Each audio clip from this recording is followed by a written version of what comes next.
സന്ദീപേ, സന്ദീപേ.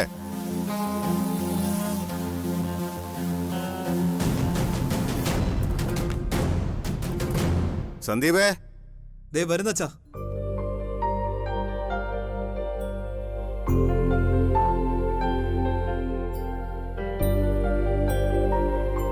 അച്ഛാ. ആ, നീ വേഗം പോയി റെഡിയായിട്ട് വാ. നമുക്കൊന്ന് പുറത്തു പോകണം. എവിടേക്കാ അച്ഛാ? നിന്റെ വിവാഹം ക്ഷണിക്കാൻ അച്ഛൻ്റെ കുറച്ച് സുഹൃത്തുക്കളുടെ വീട്ടിൽ. നീ വേഗം പോയി റെഡിയായിട്ട് വാ. ഞാൻ വരണോ അച്ഛാ? കുറച്ച് ബിസിയാ ഞാൻ. സുഹൃത്തുക്കളെ അച്ഛൻ തന്നെ പോയി വിളിച്ചാ പോരെ? സുഹൃത്തുക്കളെ മാത്രമല്ല, ഈ കല്യാണക്കുറി ആദ്യം കൊടുത്ത് ക്ഷണിക്കാൻ പോകുന്നത് വൃന്ദാവനത്തിലെ ദയാനന്ദ മാഷിനെയും കുടുംബത്തെയാണ്.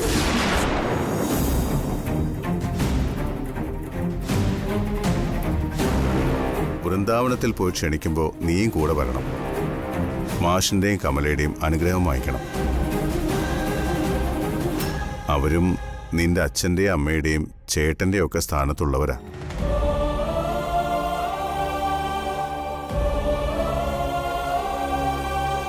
നീ വേഗം പോയിട്ട് വാ. അതച്ഛാ, ഞാൻ പറഞ്ഞില്ലേ എനിക്ക് കുറച്ച് ബിസി ആയിട്ടുള്ള. എന്ത് ബിസി ആയാലും അതൊക്കെ വന്നിട്ട് നോക്കാം. ഇതല്ലേ ഇപ്പൊ പ്രധാനം. നിന്നെയും കൂടി കാണുമ്പോൾ അവർക്ക് വലിയ സന്തോഷമാവും.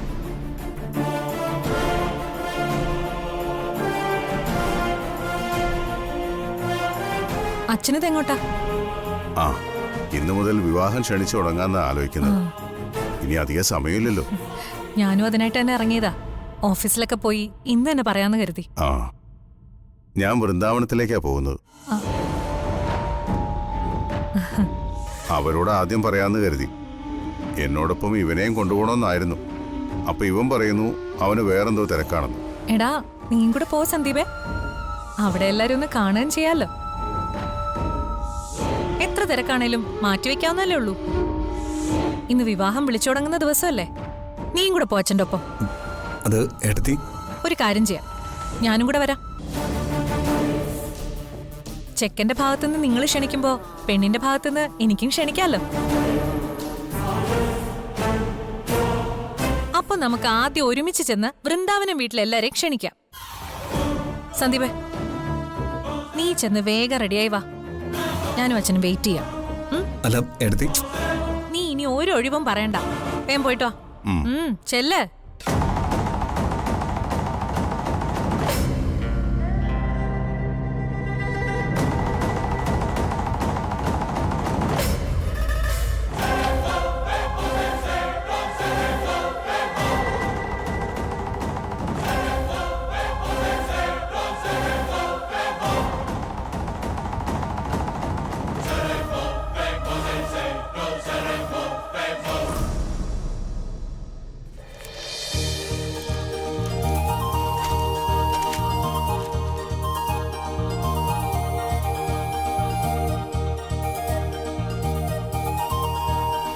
അതെ അനുപേട്ട, അറിഞ്ഞോ വിശേഷം?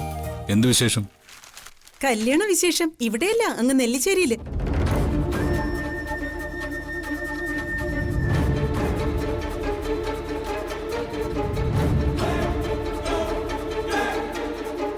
അവിടെന്താ? നീ കാര്യം പറ മീരേ. ആ സന്ദീപിന്റെ അനഘയുടെ വിവാഹം ഉറപ്പിച്ചെന്ന്.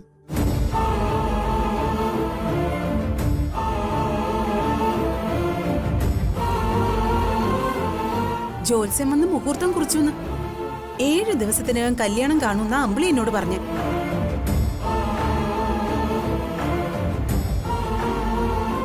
അവരെന്തെങ്കിലും ചെയ്യട്ടെ, അതൊന്നും നമ്മളെ ബാധിക്കുന്ന കാര്യമല്ലല്ലോ. ബാധിക്കോ ഇല്ലയോന്ന് കണ്ടറിയാം.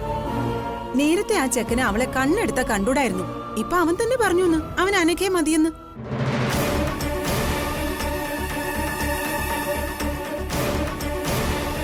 ടൂറിന് പോയപ്പോഴും ഞാൻ കണ്ടതാ അവൻ അവളോട് ദേഷ്യപ്പെട്ട് സംസാരിക്കുന്നത്. പിന്നെ പെട്ടെന്നൊരു മാനസാന്തരം ഉണ്ടാവാൻ എന്താണാവോ കാരണം? അതെന്തെങ്കിലും ആവട്ടെ മീരേ, അവരായി അവരുടെ പാടായി. അവരുടെ ചെറുക്കൻ അവരുടെ പെണ്ണ്, ഇഷ്ടവും അവരുടെ തന്നെ. നെല്ലിശ്ശേരിയിലെ വണ്ടിയാണല്ലോ.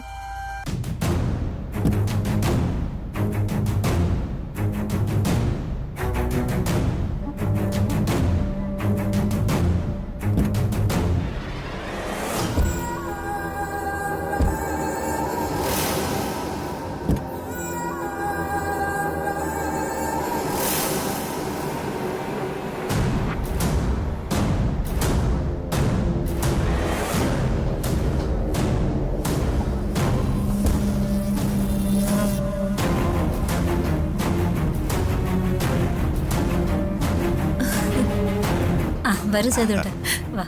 മാഷ് ഇവിടെ ഇല്ലേ? അകത്തുണ്ട്. ആ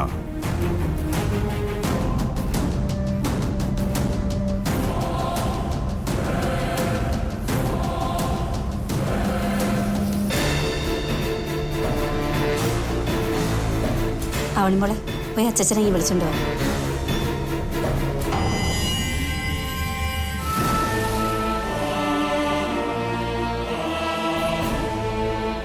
കേറി വമ്മനെ.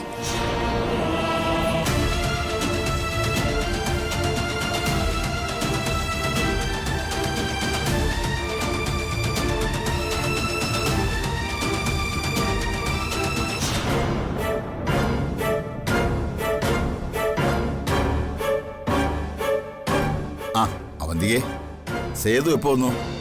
ഇപ്പൊ വന്നേ ഉള്ളൂ. രാവിലെ ഇടത്തെ തോളിനൊരു വേദന, അല്പം തൈലമിട്ട് പുരട്ടി കിടക്കുകയായിരുന്നു. എനിക്കും ചില വയ്യായികളുണ്ട് മാഷെ, പിന്നെ കിടക്കുന്നില്ലാന്നേ ഉള്ളൂ. അല്ല, ആതിര എവിടെ പോയി? അവള് മുറിയിലുണ്ട്, ഞാൻ വിളിക്കാം. ആതിരേ, മോളെ ആതിരേ.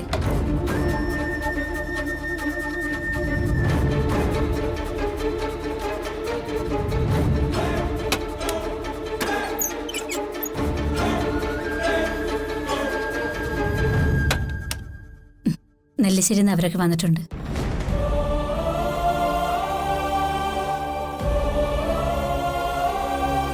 നീ വാ.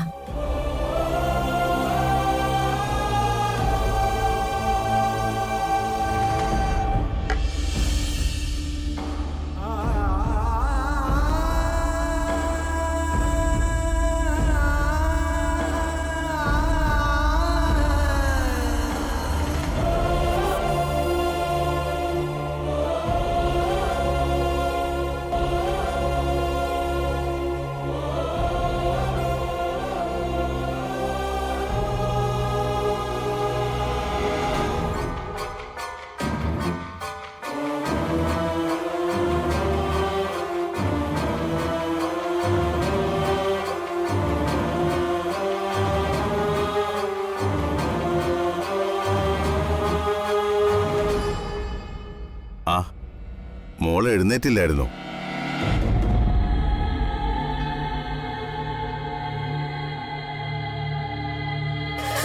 ഞങ്ങളൊരു വിശേഷം പറയാനാ വന്നത്. ഇവന്റെ അനഘയുടെയും വിവാഹം ഞങ്ങൾ വീണ്ടും ഉറപ്പിച്ചു.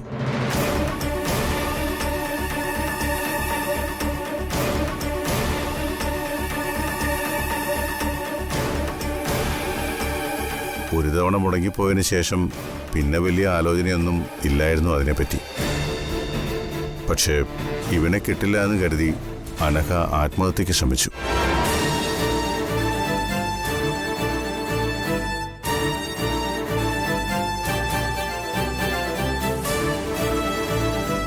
ഭാഗ്യത്തിനൊന്നും പറ്റിയില്ല. വിവാഹം നടക്കുന്നതും മുടങ്ങുന്നതൊന്നും നമ്മുടെ ആരുടെയും തെറ്റല്ലല്ലോ. എല്ലാം ശരിയായി വന്നാലും നടക്കണമെന്നൊന്നുമില്ല. അതിന് ഏറ്റവും വലിയ ഉദാഹരണമല്ലേ ഇവന്റെ കാര്യം.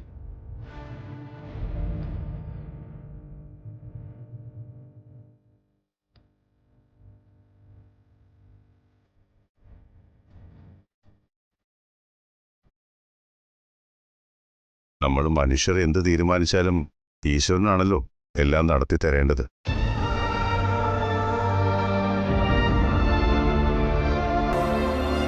ഇപ്പോഴത്തെ കാലത്ത് ഇതങ്ങനെ ഒരു വലിയ കാര്യമൊന്നുമല്ല. ഒരാൾ പോയാൽ അടുത്തത്.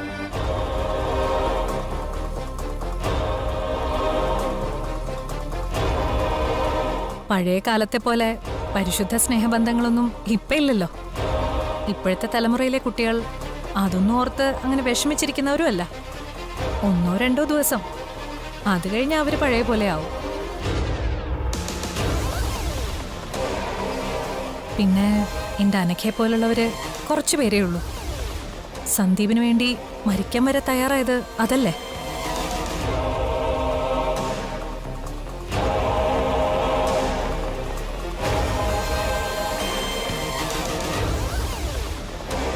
ഇപ്പോഴത്തെ പിള്ളേർ ആരെങ്കിലും ഇഷ്ടമാണെന്ന് പറഞ്ഞാൽ എത്രയും പെട്ടെന്ന് അതങ്ങ് നടത്തി കൊടുത്തേക്കണം.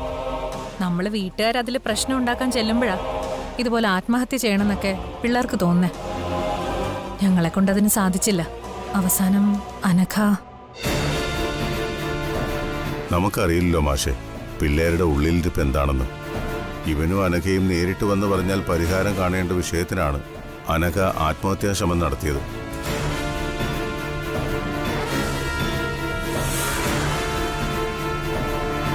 ഇപ്പോഴത്തെ പിള്ളേർക്ക് സഹനശക്തിയും കാര്യങ്ങൾ സമചിത്തതയോടെ നേരിടാനും വേണം ആദ്യം നമ്മൾ പഠിപ്പിക്കേണ്ടത്. നമുക്ക് എന്ത് ചെയ്യാൻ പറ്റും? നമുക്ക് പറയാനല്ലേ പറ്റൂ.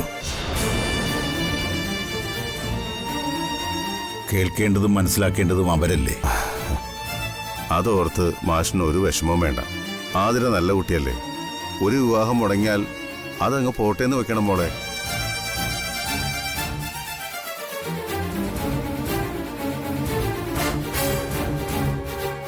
വന്നവനേക്കാൾ നല്ലവനായിരിക്കും ഇനി മോളുടെ ജീവിതത്തിലേക്ക് വരാൻ പോകുന്നത്.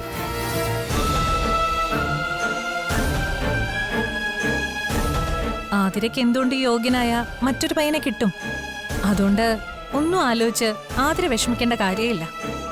അല്ലെങ്കിലും ഓരോരുത്തർക്ക് ഓരോരുത്തരെന്ന് ഈശ്വരൻ നേരത്തെ പറഞ്ഞു വെച്ചിട്ടുണ്ട്. അതേ നടക്കൂ.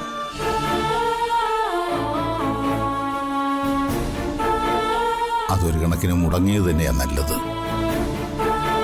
കെട്ടാനിരുന്ന പയ്യൻ അത്ര നല്ല സ്വഭാവക്കാരനായിരുന്നില്ല. അത് പിന്നീടാ ഞങ്ങളൊക്കെ അറിഞ്ഞത്. അപ്പോ അത് ഈശ്വരനായിട്ട് തട്ടിമാറ്റിയെന്ന് പറയുന്നതാവും ശരി. ആതിരയെ വിവാഹം കഴിച്ചതിന് ശേഷമാണ് അവന്റെ സ്വഭാവത്തെക്കുറിച്ച് അറിഞ്ഞിരുന്നെങ്കിലോ?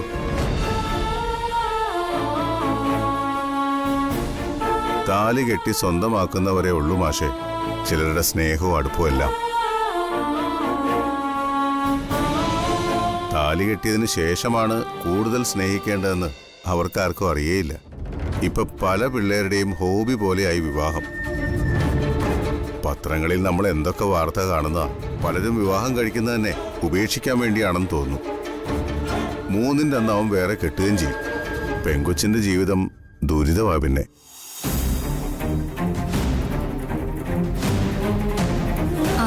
എന്നാ വന്ന കാര്യം? ആ മാഷേ, ഞങ്ങൾ വന്നത് ഇവന്റെ അനഘയുടെയും വിവാഹം ക്ഷണിക്കാനാ.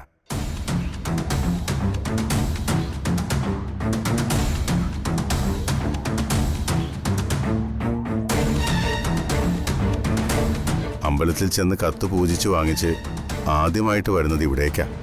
നിങ്ങളെ തന്നെ ആദ്യം വിളിക്കാന്ന് കരുതി.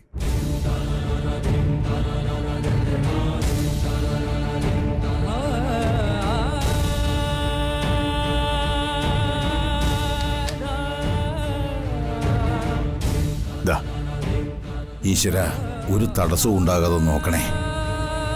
ഇനി പെണ്ണിന്റെ ഭാഗത്തുനിന്ന് ഞാൻ വിളിക്കാം. വ്യാഴാഴ്ചയാണ് വിവാഹം. നിങ്ങളെല്ലാവരും ബുധനാഴ്ച രാവിലെ തന്നെ അങ്ങ് വരണം.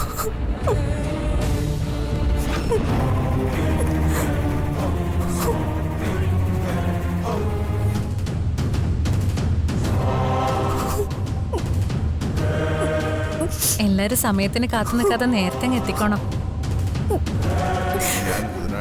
അവനെ എല്ലാരെയും കൊണ്ടുവരണം. അതുവരെ കാത്തിരിക്കണമെന്നില്ല. എപ്പോ വേണമെങ്കിലും വരാം. ആയിക്കോട്ടെ.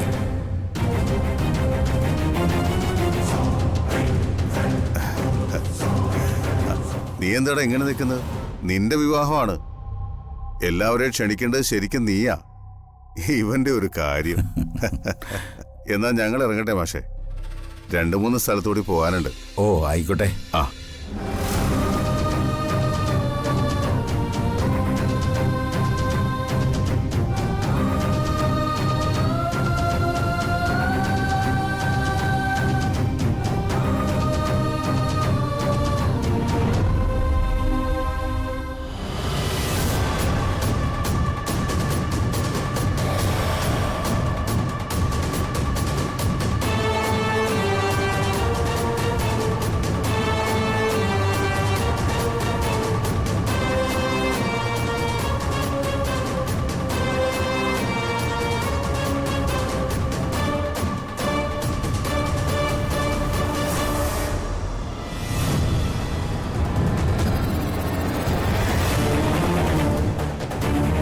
പറഞ്ഞൊക്കെ ഓർമ്മയുണ്ടല്ലോ.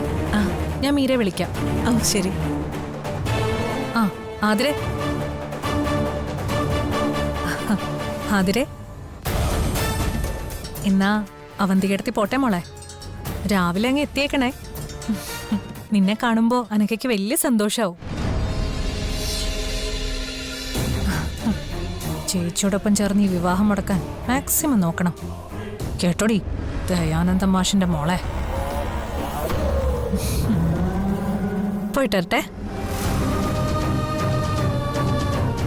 പോട്ടെ. ശരി കമലെടുത്തി.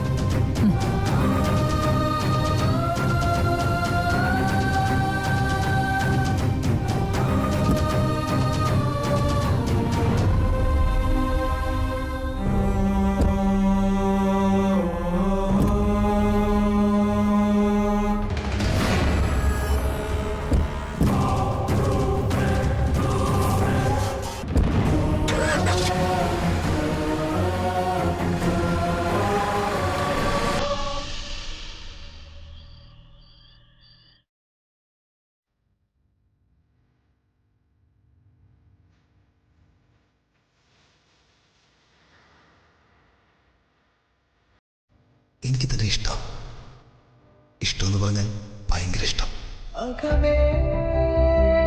I love you Athira. I love you so much. ഇനി ഒരിക്കലും ഒന്നിനു വേണ്ടി തന്നെ ഞാൻ ഉപേക്ഷിക്കില്ല.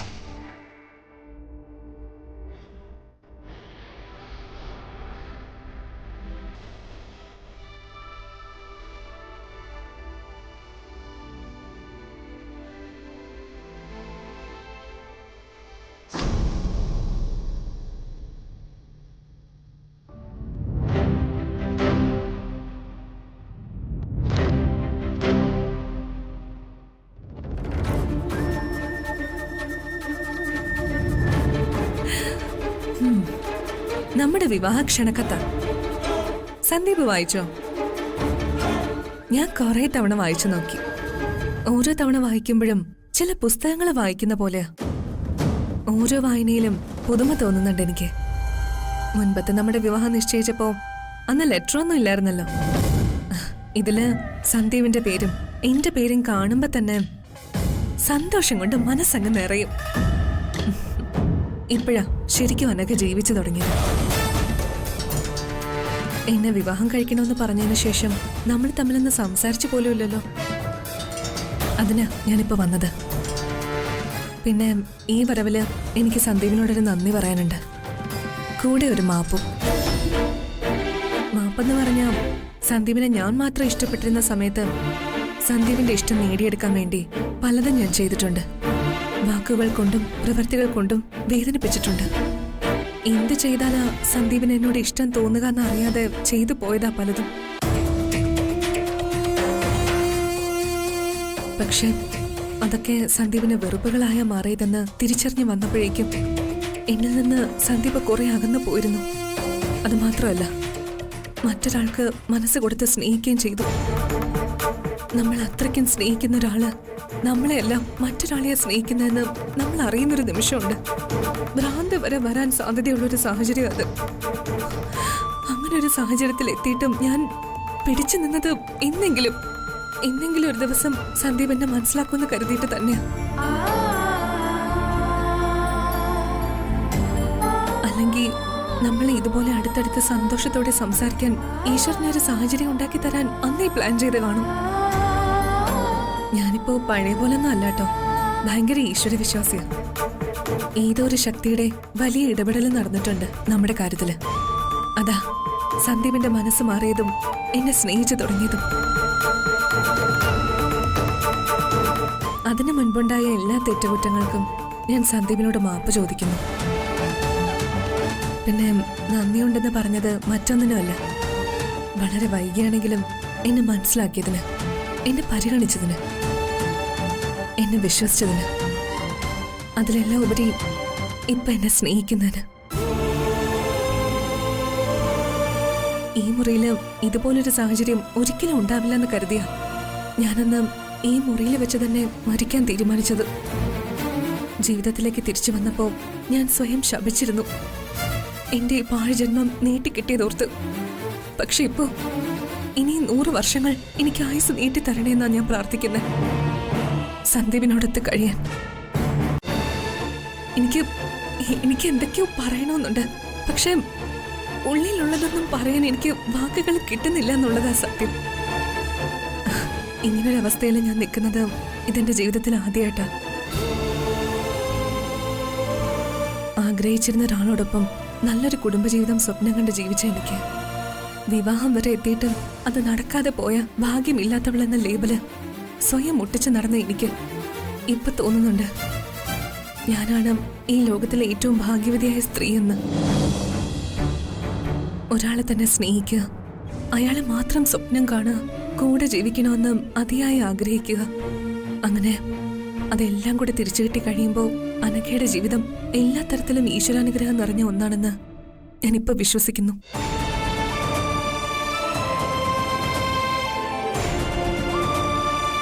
ഞാൻ ഇത്രയൊക്കെ പറഞ്ഞിട്ടും സന്ദീപ് ഇതുവരെ ഒരു അക്ഷരം പോലും വേണ്ടിയില്ലല്ലോ.